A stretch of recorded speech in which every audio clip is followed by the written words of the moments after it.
Okay, we'll move on to our first presentation. Mary McCosker is with us once again, first meeting of the month, to continue our celebration of 175 plus years of Lafayette history. So Mary, I will turn it over to you. Thank you very much. Only one more, you have to stand with me. This is a little bit about our community before incorporation and how things were handled and decided without a city council. So maybe it will be the easier days. In 1911, Lafayette was a village. Its existence was due to its position on the route between the Redwoods and Canyon and the ports on the Sacramento River. There was a hotel, saloons, plural, a blacksmith shop, a general store, a church, and a school. In 1911, a small group of Lafayette citizens gathered at the R.E. McNeil Pioneer Store on November 11th, 1911, to form a club to be known as the Lafayette Improvement Club. The purpose of this organization would be to address issues affecting the community in the absence of formal city government. Some of the issues discussed in the early years were the fencing of the Plaza Park, muddy roads, the postal service, and improving the train service. There was a need in the community for a permanent place that could be used for meetings and social gatherings. The estimated cost of a piece of property would be $490, and various ways to raise the money were explored. Rosa and Joe Giglione made a generous offer and deeded a piece of property and $200 to the Improvement Club to help construct the building. Fundraising in the form of dances and suppers raised more money, and stock certificates for shares in the Lafayette Improvement Club were also sold to raise the needed capital. The roads in town were so muddy in the rainy season that children could not get to school for weeks, and vehicles often got stuck. When going to Oakland, people had to travel via Martinez or Richmond because the road to Oakland was so muddy. The LIA was determined to get some of the local roads rocked. In 1914, the town hall was completed and quickly became central to the community's life. The LIA celebrated the opening with a grand ball. The Sacramento Northern trains ran 40 minutes apart from Lafayette to Oakland. The cost was $5.40 a month. By 1915, dances sponsored by the LIA at Town Hall were so popular that a special train came to Lafayette from Oakland at 9 p.m. and returned at 3:30 a.m. This is Moraga Road in 1915. The roads of Lafayette were unpaved and often impassable in the winter months. In 1925, the lack of water was a barrier to continued development. In the drought of the 1920s, many wells dried up. LIA's priority became the formation of a water district. They were successful in establishing the district, and in 1930, LIA lobbied to have it become part of the East Bay Municipal Utility District. In 1926, Carrie Van Meter attended an LIA meeting to announce her retirement after over 20 years as the postmistress. She had also served as Lafayette's first librarian, with books available to check out in the post office. She and her daughter Pearl are shown in front of the post office provided by the LIA. In 1926, the LIA asked the county supervisors to push hard for a low-level tunnel, as the route to Oakland was problematic and was an obstacle to growth. The tunnel opened in 1937, and the LIA threw a gala celebration dance at the town hall. Stock was sold to build and maintain the town hall. Colonel Manuel M. Garrett built the Garrett Building, which is today Postino, in a style that he hoped would be used for the developing downtown. Unfortunately, even though he offered to donate bricks, Other builders did not take him up on the idea, opting for cheaper and more quickly constructed buildings. By 1938, 1 year after the opening of the Broadway low-level tunnel, today's Caldecott, Lafayette had experienced considerable growth. 225 new water meters, 66 new telephone connections, 300 boxes in the post office, and Lafayette School was so crowded, overflow classes were held in the town hall. By the late 1930s through the 40s, a major intractable problem was the traffic on Mount Diablo Boulevard. It was still the main road from Oakland to Martinez and very unsafe for pedestrians to cross. Businesses were confined to the south side as no one could get to the north side of the road. By 1948, 20,355 cars went through the downtown each day. A stoplight was put in at Moraga Road in 1947, and in 1949 it was made 4 lanes, but it remained a busy and dangerous road. In 1939, the library and post office, which had been housed in a combined space provided by the LIA, became too crowded. It was decided to begin raising funds to build a library. The Ocklaneys High School District was formed this year, and the original Veterans Building was approved. In 1940, the LIA sold its post office property to the dismay of many and turned the responsibility of providing space over to the U.S. Postal Service. There was a serious problem with flooding, which the LIA tried to address in 1940 by forming a soil conservation district. Both residential neighborhoods in the downtown were flooded frequently in the rainy season. Heavy rains sometimes caused slides, which closed the road to Oakland and isolated Lafayette. In 1945, the town hall was functioning as a true community center, booked by groups 6 nights a week. The lower level was used as a teen canteen. The LIA was concerned about the number of liquor licenses that had been granted in Lafayette. Mount Diablo Boulevard was becoming known as the Strip, with people coming from as far as San Francisco to drink and listen to music in Lafayette. The LIA formed a saloon cleanup committee to deal with the problem of drunks downtown and to try to limit the number of new liquor licenses.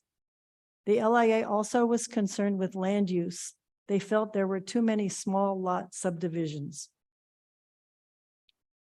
By 1940, the LIA stopped being involved in social events.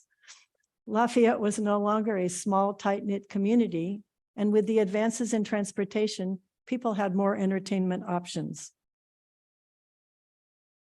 A quote by Bill Ellis, who was the head of the grammar school district. Other than the school board, which had a relatively narrow responsibility, there was only the LIA. We looked to it as being our local government. By 1948, Lafayette had grown to have 1,184 phones, an increase of 60% in just 2 years. The LIA was working on increasing the phone service available. The numbering of houses had become haphazard with the rapid growth. The numbers were no longer sequential, and there were even duplicate street names. The LIA helped form a new address system to avoid the confusion. The only solution to traffic on Mount Diablo Boulevard was to build a bypass. In 1957, a 2-mile bypass was built, where Highway 24 is now, to take the through traffic off our main downtown street.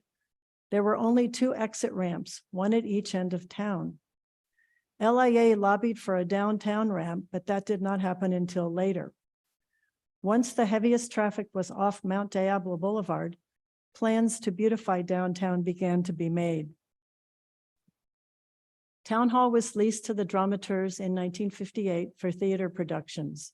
The LaFrantics shared the space.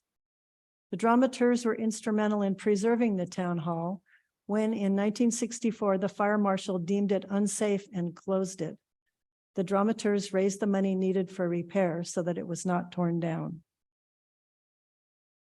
One vision that the LIA was determined to keep alive was of only one business district downtown. There was pressure to have satellite business districts. In 1958, the LIA defeated a proposal to build a 12-acre shopping center on St. Mary's Road between Burton School, which is the current community center, and the fire station on St. Mary's Road. By the 60s, there were 22 gas stations on Mount Diablo Boulevard.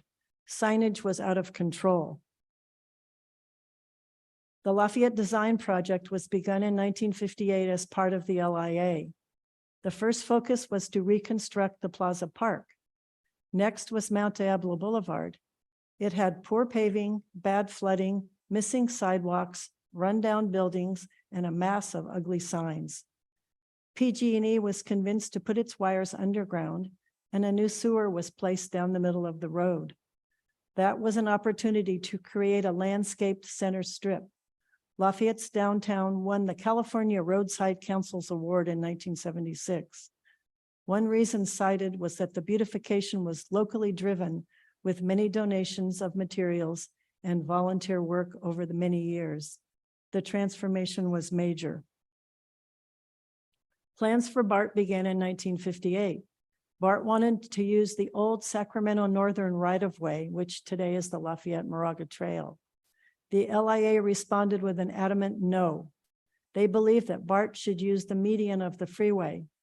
The Chamber of Commerce joined the fight, and by 1961, BART agreed to use the freeway route. BART felt that Lafayette Station should be at Pleasant Hill Road. The LIA felt it should be downtown. They were also repeatedly asking for a freeway ramp into downtown, which the state rejected many times. Finally, in 1964, BART agreed to the downtown station, and a ramp was built into the downtown. In 1965, the San Francisco helicopters wanted to stop in Lafayette by the Hillside Motel. The LIA was told that the flight path would be over the reservoir and that noise would not be a problem. The LIA supported the heliport. The FAA only approved a flight plan that took the helicopters over residential neighborhoods. Dolores Drive and Villa Roble, my neighborhood, were especially affected, with people being blasted in their houses. The LIA tried to reverse the decision, but it took until 1968 to stop the flights. Fast food franchises were sweeping the nation in 1967. The LIA only allowed Foster's Freeze, KFC, and Jack in the Box, with conditions placed on them, thus preventing the takeover that many main streets at that time experienced. The LIA had been talking about and supporting the idea of incorporation since a meeting in 1927. They always advocated for local control instead of having to petition the county supervisors for action. In 1958, they had an incorporation study done and got the issue put on the ballot. They worked hard to publicize the issue without taking sides. However, incorporation failed. Finally, in 1968, the issue was again put up for a vote, and it won. On July 9th, 54.9% voted to incorporate Lafayette. Many LIA directors were appointed to new city commissions. On June 13th, 1966, the reservoir was opened to recreation. The LIA had long been a proponent. 8,000 attended the opening, and by December of that year, 120,000 people had used the recreation area. In 1971, LIA invited people to organize the Lafayette Historical Society to preserve and share the history of our town. In 1978, Town Hall was designated historic landmark. By the 70s, LIA membership changed. Prior to incorporation and a new city government, the LIA had 750 families as members. Now they consisted only of a board. General Lafayette concerns were now taken up with the city council, and the LIA's main focus became the maintenance of the town hall. In 1977, LIA contributed $100 towards the purchase and restoration of Old Betsy. You can see her in her restored glory downstairs in the new library. In September of 2022, the Board of LIA voted to dissolve the organization and deeded the Town Hall building to the Town Hall Theater Company. And that's it.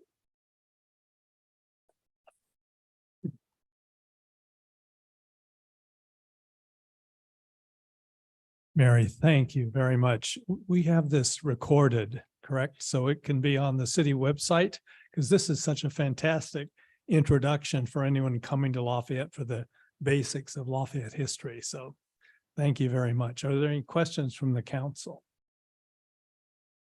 Any questions or comments from the public? Online? All right, Mary, thank you very much. That was fantastic.